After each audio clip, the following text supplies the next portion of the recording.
figur dari 3 kandidat capres, bahkan termasuk cawapres ini, yang dipersepsikan oleh publik, oleh pemilih Merak itu adalah Ganjar Pranowo. Bukan Gibran, bukan Prabowo.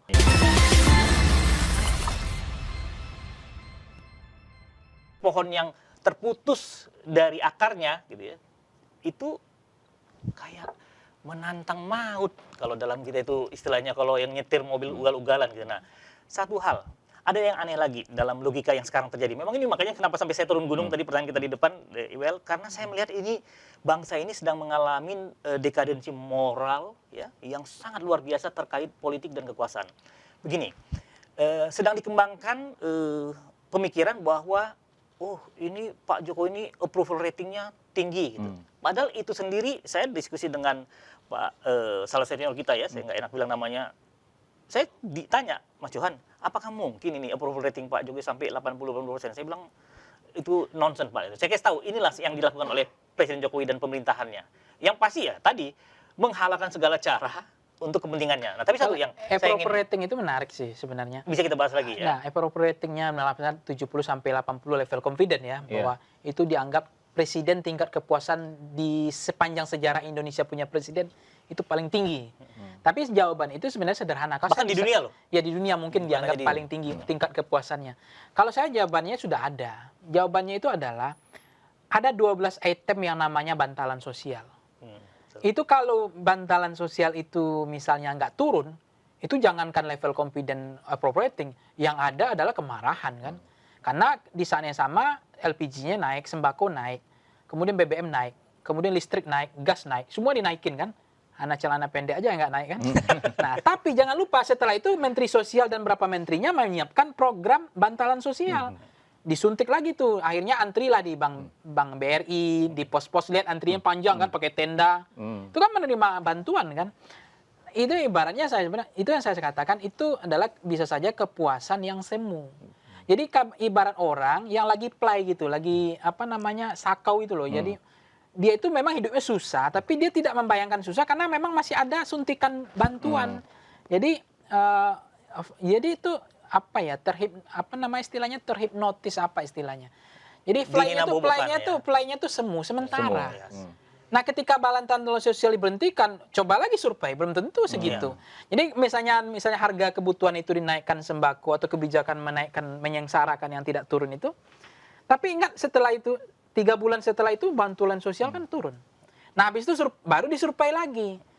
Nah kalau itu disurvei lagi setelah misalnya anggaplah Januari, kenaikan semua dilakukan, kebijakan kenaikan semua, subsidi dikurangi kan. Nah, habis itu Maret itu Februari bantuan turun ya, bantalan sosial. Maret survei itu pasti naik. Karena memang masyarakat Indonesia itu pelupa dan pemaaf.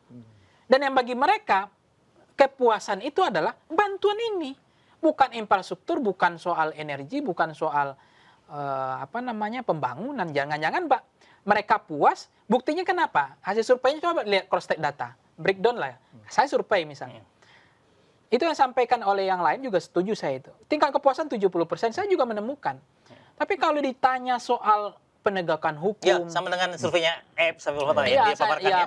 kemudian pemberantasan korupsi, soal ekonomi, mereka udah nggak jujur. Harga itu split. Semuanya tinggi sekali loh, 90%. Kebebasan freedom of expression, freedom of speech itu sangat tinggi. 32%, 20%, bahkan penegakan hukum buruk 40%, pemberantasan korupsi buruk 40%.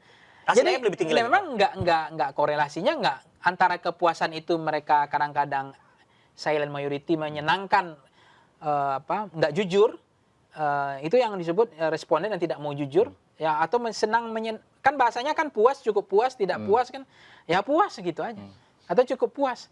Tapi kemudian ditanya kepada persoalan-persoalan yang menyangkut hajat hidup orang banyak, mereka mengatakan persoalan buruk gitu. Ini kalau sama aja gini, karena bangsa kita ini kan bangsa yang sungkan. Misal makan di restoran, Bang. Ya, enak itu nanya, pelayan nanya gitu kan, kalau di restoran, kenapa makannya enak nggak? Pasti saya bilang enak. Gitu. Padahal udah puluh, aduh nggak enak banget dia gitu ya. Kali kami Nggak spesifik enak, nanya, tata keramanya, gimana betul. Ini pedesnya? pengalaman Bang Ewel ya? Iya kan? Pengalaman. Tapi kalau ditanya bagaimana pedesnya, ada kepedesan, baru kita detil tuh. Tapi kalau secara umum enak nggak? ya. Enak gitu. Ya karena gitu. menyenangkan yang masaknya. Iya, Aku takut betul. tersinggung. Toto Benar. promo ya kita ya. Ini Jadi kita cawe-cawe nih, Bang Ipang, Bang Johan. Maksud kita adalah supaya Pilpres mendatang itu, pemilu secara umumnya itu kan jurdil. Nah, gimana masih ada harapan jurdil nggak sebenarnya nih? Satu hal yang pasti. Atau pemilu secara Ya, umumnya? makanya saya sangat tidak setuju dengan pernyataan sahabat saya Rocky Gerung yang seolah-olah menyatakan bahwa oh itu pasangan Anies Muhaimin itu udah di-pack 17%. Saya bilang itu saat ini tidak mungkin. Kenapa? Karena kita semua ini media sosial, internet di seluruh daerah itu tinggal kalau ada kecurangan di foto tayang di medsos selesai itu semua. Jadi pengawasan publik itu udah sangat kuat.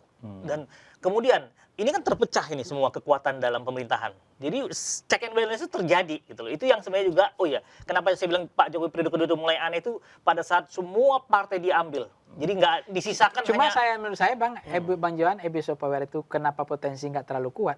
Karena masih ada PDIP. ya itu makanya Karena penerimaan saya kekuasaan. lebih meyakini PDIP ini bisa ngintip gitu loh. Kalau ini, wah ini ada curang di sana kan, oh dia ada punya pengalaman juga kan. Terbagi kok. Tapi kalau nggak ada PDIP, aduh siapa yang ngontrol kan Iya. gitu. Betul. Maksudnya intip-intipnya PDIP jangan main-main juga. Nih hari ini MK ini juga PDIP juga yang operasi, jangan-jangan kan. Jadi maksudnya ya Masih ada kekuatan lah masih ya. ada kekuatan. Masih ada kekuatan. Check and balances-nya masih ada PDIP. Makanya saya ditanya tadi malam oleh para relawan, seperti apa sih peluang masing-masing kandidat capres-cawapres ini? Saya bilang gini, bukan karena saya mendukung Ganjar Mahfud ya, tapi secara objektif kalau kita lihat dari survei, tracking survei gitu ya, interpolasinya, hasil survei yang terbaru Carta Politika gitu ya, maka sebenarnya pasangan Ganjar Mahfud ini yang kalau sampai 2 putaran, satu-satunya yang udah kemungkinan besar akan masuk tuh Ganjar Mahfud. Kalau pasangan Prabowo Gibran ini menurut saya akan head to head dengan pasangan Anies Muhaimin.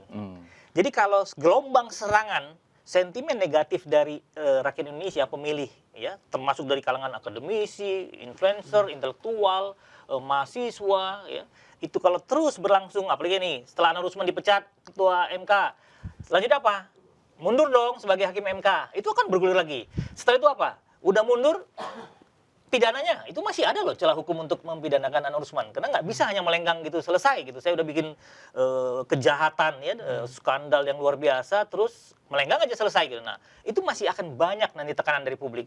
Itu akan membangun gelombang serangan sentimen negatif kepada pasangan Prabowo Gibran. Jadi saya bilang pasangan Prabowo Gibran ini yang masih bertarung head to head dengan pasangan Anies Muhaimin. Kenapa? Kalau hasil survei juga mungkin nanti Pangi juga bisa cek ya, eksodus atau perpindahan pemilih yang tadinya mendukung Prabowo itu setelah masuknya Gibran dan dengan skandal ini banyak yang lari ke Anies Makanya Muhaimin. ini menarik ya challenge juga data saya nanti kan misalnya migrasi pemilih ya. Kalau soal split ticket voting tadi itu disertasi saya itu lagi saya pasti ya? tulis ya, pilihan partai dengan pilihan presiden. Faktornya itu ada 4 sih parabelnya. Sudah Pertama selesai atau sedang lagi yang proses itu soal polarisasi isu, persamaan kepentingan, programatik, kemudian partai ID, sama satu lagi adalah personal kandidat. Itu mempengaruhi orang split atau tidak. Tegak lurus antara pilihan partai dengan pilihan presiden. Jadi Enggak, tapi tetap aja tuh saya penasaran kan, kalau sampai Anwar Usman mundur, produk yang pernah dihasilkan itu, ini kan sama aja kan, ini kan nggak bisa kita samakan kayak sepak bola misalnya. Setelah kalah kebobolan karena hasilnya wasitnya lebih berat ke satu klub gitu ya, wasitnya kena sanksi itu skornya bisa diubah lagi. Kecewa penonton, tapi ini supporter kecewa ya. Memang ya. Ini juga keputusan mau diambil kan supaya cepat-cepat selesai, supaya tutup buku kan, jadi nggak dibahas lagi. Tapi kembali ke etika tadi ya, seharusnya secara etika kalau produk itu bermasalah ya sudah nggak diharusin masuk pemain pengganti gitu ya. Iya. Harusnya begitu Atau jangan idealnya. Erick Thohir udah lari-lari di lapangan nih. Udah siap-siap. Erick Thohir. Akhirnya Tapi gitu. hari ini batas terakhir. hati-hati kan semuanya Hari pernah di batas PHP. Oh. Jadi mereka juga nggak gua nanti dicolongin lagi. Maksudnya gini, hati-hati jangan terkecoh juga kan. Kan siapa yang nggak pernah terkecoh oleh presiden kita ini? Semua terkecoh. Siapa yang menduga akan ada Gibran maju? Kan nggak ada. Nggak masuk akal ya. Nggak masuk akal. Kalau benar mundur ternyata terkecoh. Bang, Anwar Usman ternyata benar mundur gitu. Sudah selesai masalah itu Enggak, aja. saya bilang. Karena yang tadi dibilang oleh Deiwel, bagaimana mungkin gini deh, kalau ada orang mencuri di rumah kita gitu ya, terus kita maafkan gitu ya, terus dia tetap datang ke rumah, bertamu, makan, kan pasti kita juga ini apa ya gitu. Nah, ini tidak saya bilang bahwa seperti itu analogi, tapi maksudnya gini, secara moral Gibran itu kan sudah cacat. Dasarnya dia bisa ada sebagai cawapres itu cacat. Dua pukulannya, pertama dipecat Anwar Usman, pamannya sebagai ketua MK, kemudian Anwar Usman juga mengundurkan diri. Nah, saya nggak kebayang itu dulu waktu pernikahan Anwar Usman dengan adiknya Presiden Jokowi itu, wah besar-besaran dan semua. Cuma memang kalau dipecat atau tidak, tadi seolah kan ini mau tutup buku tadi dipecat, mau isu ini mau diredam kan, diselesai. Kan Presiden ini merasa mitigasi dia masih sanggup membuat isu ini hilang. Tapi isu ini kan hidup hari ini. Kita juga bahas ini, isu ini masih hidup. Nah, yang kedua soal tadi migrasi suara Pak Prabowo. Hasil survei saya kemarin itu memang masih menarik sih. Prabowo Gibran itu angkanya juga nggak besar sebenarnya. 33-34% dari 3 simulasi dan 4 simulasi. Sebelum skandal yang sebelum skandal ini, sebelum ini. Tapi yang lain udah 40 juga. Maksudnya bukan orang memilih karena Gibran ya, karena Prabowo-nya waktu itu. Tapi persoalannya di Sumatera Barat itu datanya agak masalah gitu. Misalnya Sumatera Barat, Aceh, Jawa Barat, DKI, beberapa daerah di Banten misalnya. Itu justru mereka cenderung yang sebelumnya milih Prabowo, ketika ada Gibran, mereka cenderung migrasi. Jadi apa persoalannya bukan soal mereka nggak suka sama Pak Prabowo-nya, bukan mereka nggak punya likability sama Prabowo atau akseptabilitas nggak ada, bukan. Tapi melihat Gibran itu adalah bayang-bayang presiden. Dan sentimen tendensinya terhadap Presiden Jokowi di Sumatera Barat itu belum selesai. Ya. Belum selesai. Di Aceh itu belum selesai sih menurut saya. Tapi ada juga mengatakan approval ratingnya di sana juga kan rendah. Kalau kita cross step breakdown data saya, approval rating paling tinggi itu hanya di daerah-daerah kantong-kantongnya Pak Jokowi dulu, Jawa Tengah, betul. NTT, kan. Tapi approval ratingnya di Pak Jokowi kalau di breakdown provinsinya itu Sumatera Barat itu rendah loh. Artinya ketika ada Prabowo Gibran, itu yang dipertimbangkan oleh Pak Prabowo, dikalkulasi, dihitung ulang. Ini justru migrasinya minta ampun. Tapi ada juga percaya diri, Pak Prabowo justru akan menang di Sumatera Barat. Karena dengan Gibran. Tapi kok rasa-rasanya bagi saya Sumatera Barat agak sulit. Karena Sumatera Barat itu bukan orang bodoh juga. Artinya walaupun kalah secara nasional, tapi presidennya kemarin kan beliau nggak pilih Pak Jokowi gitu. Nah yang menarik Bang gini, kan Pak Jokowi itu, Presiden Jokowi itu dipilih itu kan kekuatan utamanya apa? Merakyat, dekat dengan rakyat. Nah, hasil semua lembaga survei, nanti Depangnya juga boleh cek lagi. Yang terbaru saya lihat dari hasil surveinya Carta Politika juga, figur dari 3 kandidat capres, bahkan termasuk cawapres ini, yang dipersepsikan oleh publik, oleh pemilih merakyat itu adalah Ganjar Pranowo. Bukan Gibran, bukan Prabowo.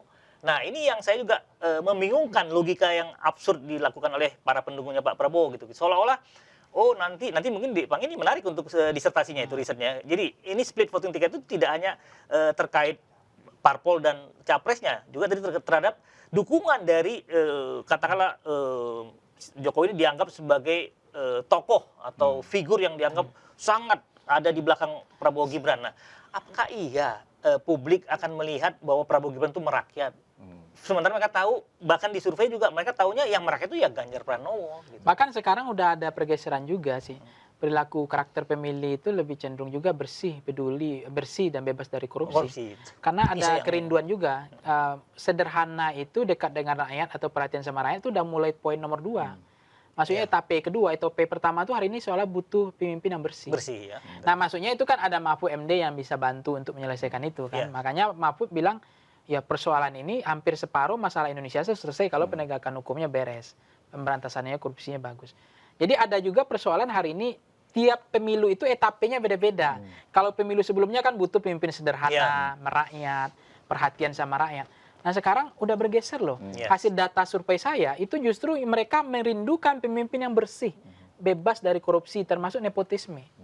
Nah itu bahaya juga karena memang ada kerinduan persoalan hari ini kan, ya mohon maaf pemberantasan korupsi, KPK-nya modelnya begitu hari ini ketua KPK-nya. Dilumpuhkan ya. Kemudian model jaksanya begitu kan, model Polri-nya begitu. Jadi walaupun kita tetap apresiasi ya, kejaksaan sih cukup positif lah ya. Walaupun tone-nya yang sangat mengecewakan itu KPK sebenarnya.